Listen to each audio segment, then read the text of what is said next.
Hey, what's up? It's Frank here from DataDriven.tv, the podcast where we explore the emerging fields of data science, machine learning, and artificial intelligence. So on this data point, I want to share an experience I just had at the Kohl's in Gaithersburg. It's pretty interesting. I usually don't go to retail places physically anymore, which I think right there, other than grocery stores, right there's your sign, right? So retail has to evolve.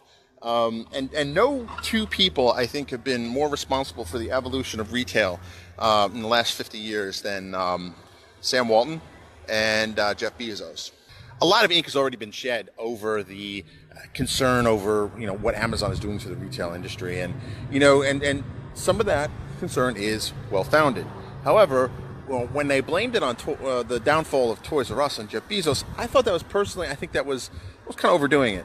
A lot of the downfall of Toys R Us can be put squarely, the blame for that can be put squarely in the executive suites there, right? So having myself worked in retail IT, and this is back in 1995, 1996, a little bit of 97, with BarnesandNoble.com, there was a hesitancy, is that a word? Well, let's make it a word.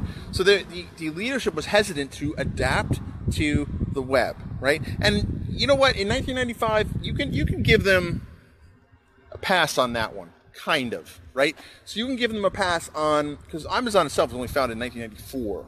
However, in a certain sense, you can't give them a pass because that's their business. Retail is their business, and they should have their finger on the pulse of what's going on. Now, certainly, here we are, 2000 teens. People ought to know. Clearly, the web's not going anywhere. Clearly, Amazon's not going anywhere. And they need to really up their game. And I'll have to give props to Kohl's, right? Because Kohl's has a whole thing here, and I can't walk towards it because they have music blaring, and I don't want to run afoul of the RIAA. But basically, it says it's an Amazon. They'll pack it and ship it back to Amazon for free. So if you want to bring your returns, they bring it here. Now, that's brilliant for multiple reasons. One, it gets people in the store, right? So you can't, if you're a retail established, physical brick and mortar retail establishment, you can't sell anything unless the people come to the store, right? Yes, I know they have a website, but hold that thought for a second.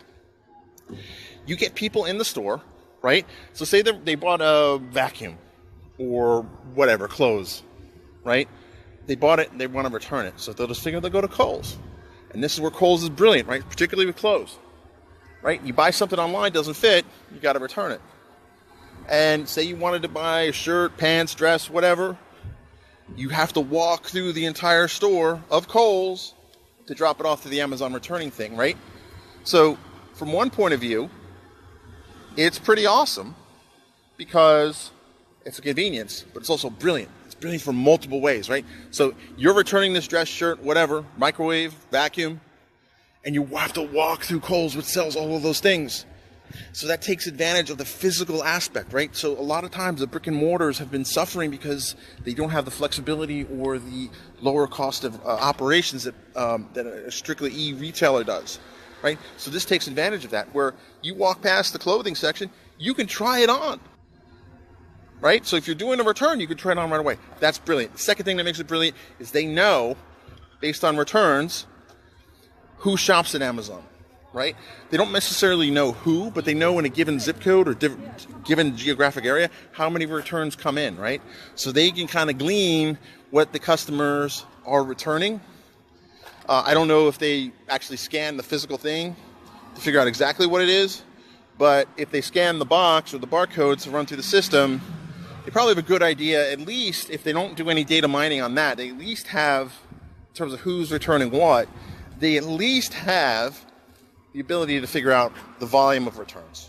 They can at least get a good guess of how well they're selling. So if they know that the returns are, say, 5% of everything that's purchased, and they do some finagle factor on the math, they know they can take a good guesstimate of who's shopping, and then they can also leverage what's their greatest liability, which is their physical stores, the ability to kind of try things on. They can leverage which traditionally has been their greatest liability, which is their physical locations, the people that they have to pay to be here, and they can turn it into a real asset. convince and convert people who are buying stuff or returning stuff.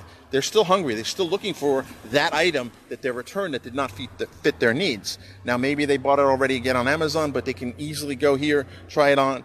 You know, there was a sign I saw the other day that 80% of success is showing up. And I would posit that for retailers, 80% of getting a sale is having them show up. So I want to give a shout out to Kohl's for thinking ahead and adapting, right? Because it's going to be data.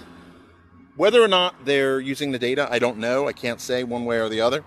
But just the physical thinking through of just the game theory, if you will, of figuring out how to compete rather than bemoan and whine and complain like we had with a lot of other retailers. Big props to them.